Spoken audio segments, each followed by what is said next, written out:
کہ ابن عباس مجھے مارنے والا کون تھا تو انہیں بتایا گیا کہ مغیرہ بن شعبہ کا وہی غلام فیروز۔ یہ سن کر حضرت عمر نے کہا کہ اللہ کا شکر ہے کہ مجھے کسی کلمہ پڑھنے والے مسلمان نے نہیں مارا۔ مطلب فیروز نے صرف 2 درہموں کی وجہ سے دنیا کے سب سے طاقتور بادشاہ خلیفہ عمر رضی اللہ تعالیٰ عنہ پر حملہ کیا تھا۔ لیکن یہاں پر کہانی کا ایک دوسرا اینگل بھی ہے۔ جب سے فیروز مدینہ آیا تھا وہ یہاں بالکل بھی خوش نہیں تھا اور مسلمانوں سے بہت سخت نفرت کرتا تھا، اور مدینہ کے باقی لوگوں سے دور رہ کر صرف ایک شخص کے ساتھ پھرتا تھا، وہی ہرمزان۔ اور کہا جاتا ہے کہ جس خنجر سے حضرت عمر کو مارا گیا تھا وہی خنجر لوگوں نے اس سے صرف ایک ہی دن پہلے ہرمزان کے پاس دیکھا تھا، جس کی وجہ سے بہت ہسٹورینز کہتے ہیں کہ فیروز کا یہ حملہ اکیلا نہیں بلکہ پرشین امپائر کی ایک سوچی سمجھی سازش تھی، اور یہ سازش مدینہ میں بیٹھے پرشین امپائر کے پرانے جنرل ہرمزان نے بنائی تھی۔ اسی لیے حضرت عمر کی شہادت کے کچھ ہی دنوں بعد ان کے ایک بیٹے عبید اللہ نے ہرمزان کی جان بھی لی تھی۔ لیکن یہ ایک بہت کنٹروورشل مسئلہ ہے اور آج کسی کو نہیں پتا کہ وہاں ایگزیکٹلی کیا ہوا تھا۔ خیر، مسلمان مسجد سے حضرت عمر کو اٹھا کر ان کے گھر لے کر آئے۔ عمر رضی اللہ عنہ کے جسم پر لگے زخم اتنے گہرے تھے کہ انہیں گھر لانے کے بعد جب انہیں کھجور کا پانی اور دودھ پلایا گیا تو وہ ان کے معدے میں جانے کے بجائے ان کے زخموں سے باہر نکلنے لگا۔ یہ دیکھ کر حضرت عمر کے ڈاکٹر نے انہیں کہا کہ یا امیر المومنین، اللہ کو یاد کریں، مطلب اب آپ کے پاس تھوڑا ہی ٹائم بچا ہے۔ یہ سن کر حضرت عمر کے پاس بیٹھے کچھ لوگ رونے لگے تو حضرت عمر نے انہیں ڈانٹا اور کہا جس نے رونا ہے وہ یہاں سے باہر نکل جائے۔ نارملی جو مر رہا ہوتا ہے لوگ اسے تسلی دیتے ہیں، لیکن حضرت عمر کی پرسنالٹی ایسے تھی کہ اپنی موت کی خبر سننے کے بعد بھی انہیں کوئی فرق نہیں پڑا۔ اپنی موت کی خبر سن کر حضرت عمر نے سب سے پہلے حکم دیا کہ مجھ پر جتنا بھی قرضہ ہے اس کا حساب لگایا جائے۔ تو پتا چلا کہ حضرت عمر پر 86,000 درہمز کا قرضہ تھا۔ تو حضرت عمر نے اپنے بیٹے اور خاندان کو حکم دیا کہ میرے بعد اس قرضے کو ادا کیا جائے۔ ساتھ بیٹھے لوگوں نے کہا کہ ایسا کرنے کی کیا ضرورت ہے، یہ سارا تو وہ پیسہ ہے جو آپ نے اپنی طرف سے غریبوں اور یتیموں کو دیا ہے۔ لیکن حضرت عمر نے ایسا کرنے سے انکار کر دیا اور ان کی شہادت کے بعد جس گھر میں وہ شہید ہوئے تھے اسے بیچ کر حضرت عمر کے قرضے کو ادا کیا گیا۔ اور اس گھر کو خریدا کس نے؟ ایک بہت ہی رچ صحابی اور فیوچر خلیفہ حضرت معاویہ بن ابی سفیان۔ جب پورے مدینہ میں یہ بات پھیل گئی کہ اب ان کے بیلوڈ خلیفہ عمر رضی اللہ تعالیٰ عنہ اس دنیا میں نہیں رہ پائیں گے تو ہر گھر سے رونے کی آوازیں آنے لگی۔ یہاں تک کہ ایک صحابی نے کہا کہ حضرت عمر کی شہادت کے دن مدینہ کے لوگ ایسے رو رہے تھے جیسے ہر گھر میں ان کا اکلوتا بیٹا مرا ہو، کیونکہ حضرت عمر نے اپنی حکومت ایک بادشاہ کی طرح نہیں بلکہ ایک باپ کی طرح کی تھی۔ اب جب حضرت عمر اپنے بستر پر اپنی زندگی کی آخری سانسیں لے رہے تھے تو انہوں نے اپنے بیٹے عبداللہ بن عمر کو بلایا اور اسے اپنی زندگی کی آخری خواہش بتائی کہ جا کر رسول اللہ صلی اللہ علیہ وسلم کی بیوی حضرت عائشہ رضی اللہ تعالیٰ عنہا سے پوچھو کہ عمر اپنے 2 ساتھیوں کے ساتھ دفن ہونا چاہتا ہے، لیکن یاد رکھنا کہ عمر ہی کہنا، امیر المومنین مت کہنا۔ عمر رضی اللہ تعالیٰ عنہ نے یہ اس لیے کیا کہ کہیں حضرت عائشہ اسے خلیفہ کا ایک آرڈر سمجھ کر مجبوراً مان نہ لے۔ یہ سن کر حضرت عائشہ نے کہا کہ یہ جگہ میں ہمیشہ اپنے لیے رکھنا چاہتی تھی، کیونکہ یہاں انہی کے کمرے میں ایک طرف ان کے شوہر آپ صلی اللہ علیہ وسلم اور دوسری طرف ان کے والد ابو بکر رضی اللہ تعالیٰ عنہ تھے۔ لیکن حضرت عائشہ نے کہا کہ آج کے دن میں اپنے آپ سے بھی زیادہ آج عمر کو اس جگہ کا حقدار سمجھتی ہوں۔ حضرت عمر کو جب اس بات کا پتہ چلا تو وہ بہت خوش ہوئے اور کہا یہی میری آخری خواہش تھی، اور ساتھ ہی حکم دیا کہ میرے مرنے کے بعد ایک بار دوبارہ حضرت عائشہ سے ضرور پوچھ لینا۔ اب عرب میں ایک رواج تھا کہ جب بھی کوئی بہت بڑا آدمی مرتا تھا اس کے لیے ایک بہت ہی مہنگا کفن بنایا جاتا تھا اور اس کفن پر ہر طرح کے پرفیومز لگائے جاتے تھے۔ لیکن حضرت عمر نے اپنے بیٹے کو سختی سے کہا کہ میرے مرنے کے بعد میرے لیے صرف ایک عام سا کفن لینا اور اس پر کسی قسم کا پرفیوم نہیں لگانا. اور پھر اپنے آخری ٹائم پر حضرت عمر نے اپنے بیٹے سے کہا کہ میرا سر اب تکیے سے ہٹا کر زمین پر رکھ دو, ہو سکتا ہے اللہ کو مجھ پر رحم آ جائے.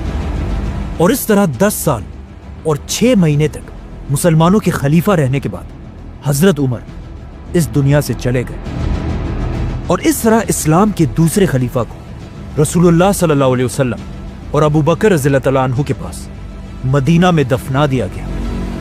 لیکن اپنی وفات سے پہلے حضرت عمر نے نیکسٹ خلیفہ کے لیے 6 لوگوں کو نامینیٹ کیا تھا اور حکم دیا تھا کہ میرے مرتے ہی ان 6 لوگوں کو ایک گھر میں بند کر دیا جائے اور صرف 3 دنوں کے اندر اسلام کے نیکسٹ خلیفہ کا اعلان کریں. سبسکرائب.